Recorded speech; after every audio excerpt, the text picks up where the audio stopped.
Assalamualaikum warahmatullahi wabarakatuh. Shalom, Om Swastiastu, Nama Budaya, Salam Kebajikan.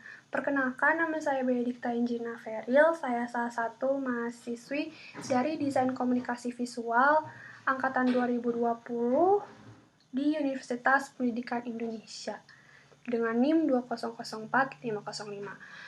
Pada kesempatan kali ini, sesuai dengan judul videonya, saya akan menjelaskan infografis timeline, aliran desain atau mazhab yang saya pilih. Dan aliran desain maupun mazhab yang saya pilih adalah Victorian era.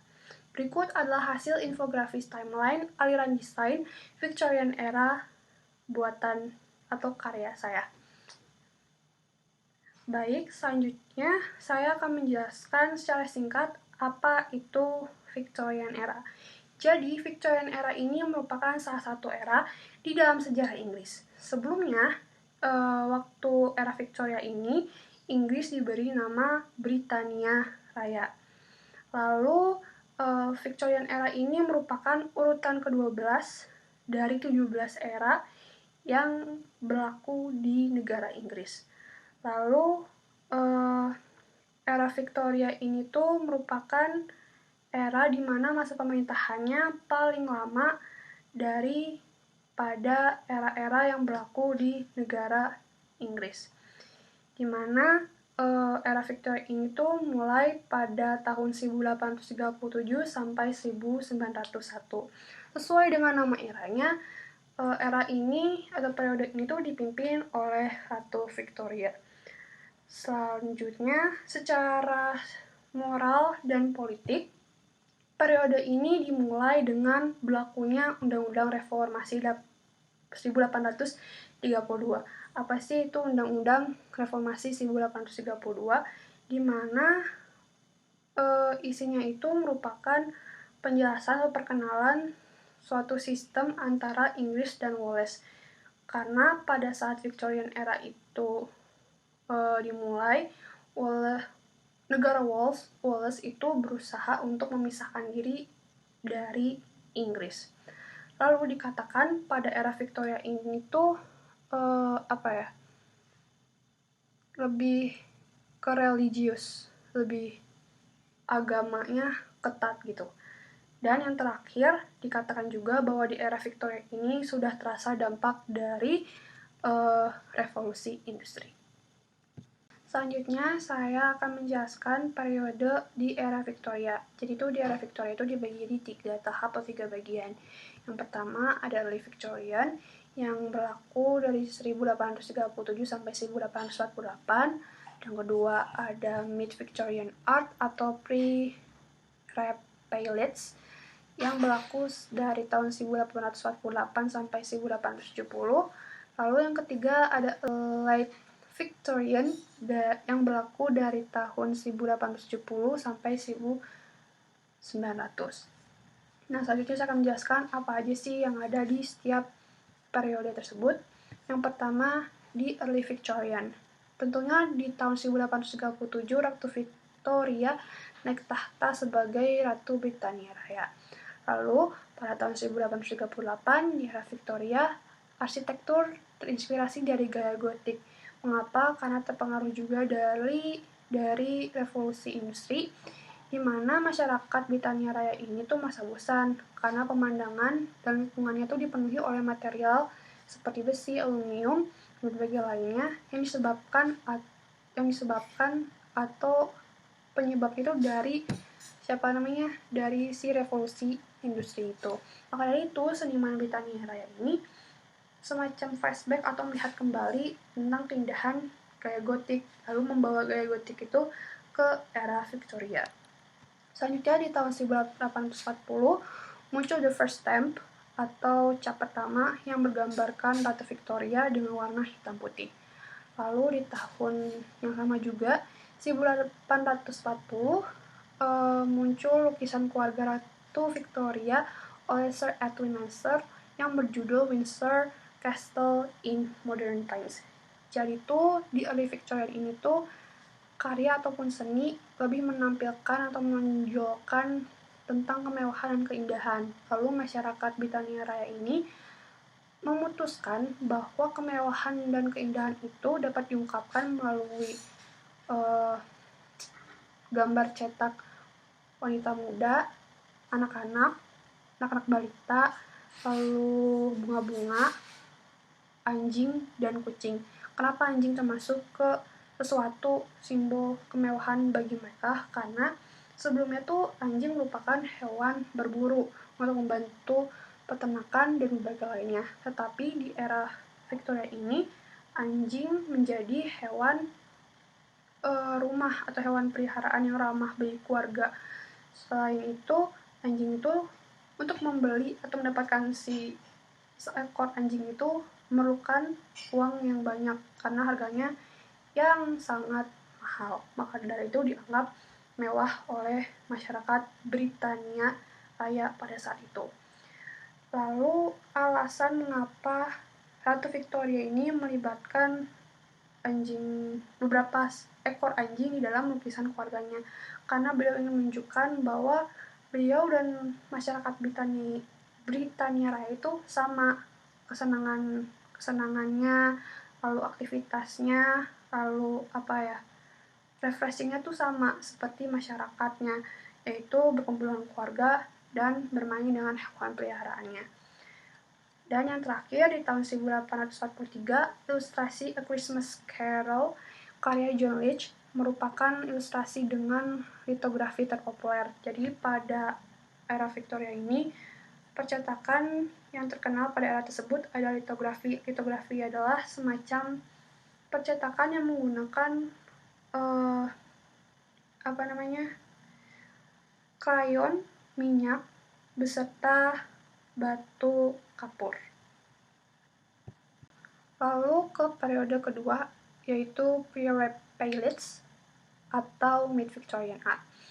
Nah, pada tahun 1848, gerakan seniman bernama The Pre-Raphaelite Brotherhood terbentuk.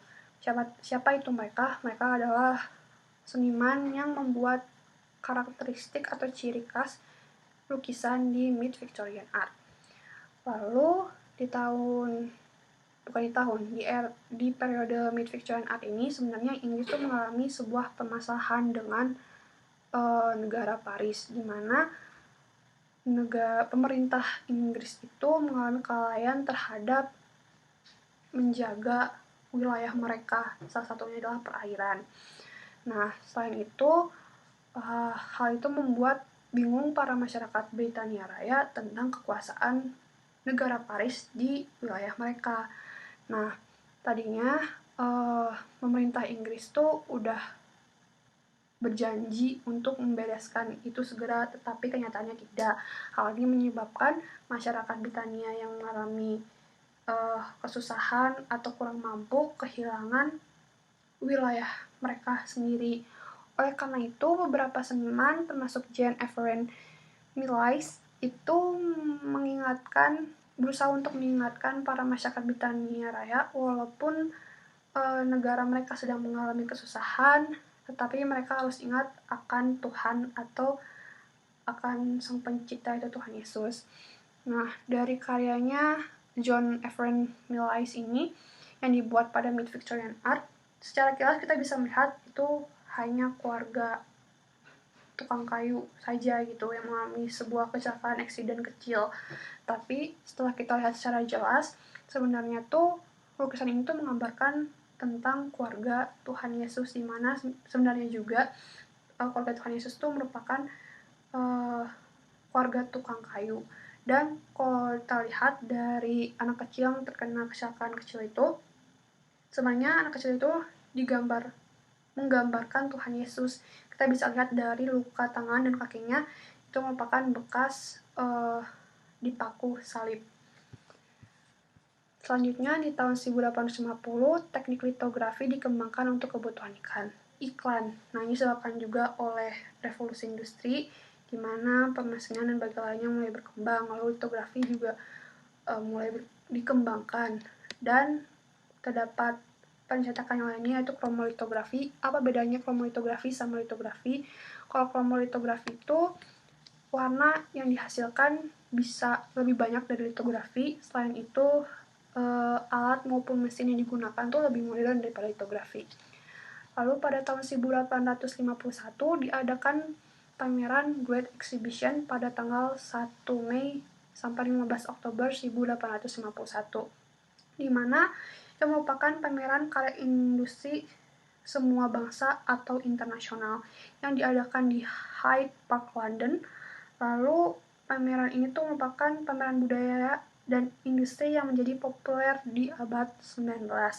Selain itu, diadakan pameran ini untuk sebagai perayaan teknologi dan desain industri yang semakin modern. Tapi poin utamanya kenapa diadakan di Inggris, karena Inggris tuh ingin memperlihatkan bahwa mereka lah pemimpin industri dari seluruh dunia, semacam itu. Lalu yang terakhir dari Mid Victorian Art ada Charles Frederick yang membuka fashion house pertama kali di Britania Raya pada tahun 1858.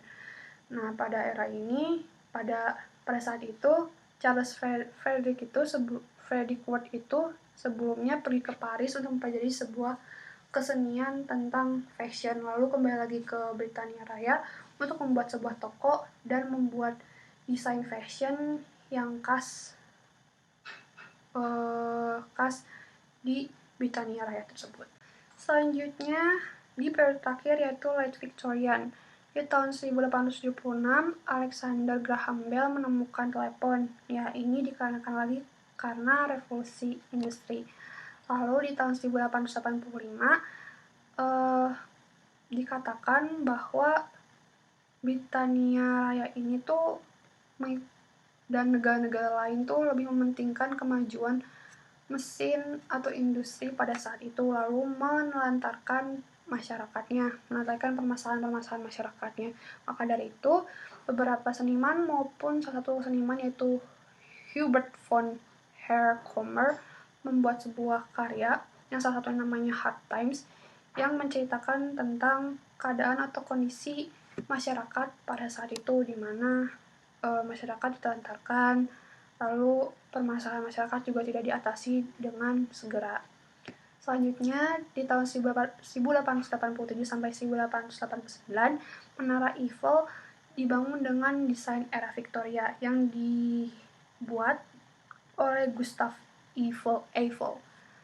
Lalu, pada tahun 1901, Ratu Victoria wafat pada umur 81 tahun. Dan tahun kemudian, era Victoria sudah di masa ujungnya, di mana berganti ke era yang lain. Sekian penjelasan yang saya sampaikan. Semoga penjelasan saya menjadi informasi yang baru dan ilmu yang baru bagi kalian yang menonton. Terima kasih atas perhatiannya. Wassalamualaikum warahmatullahi wabarakatuh.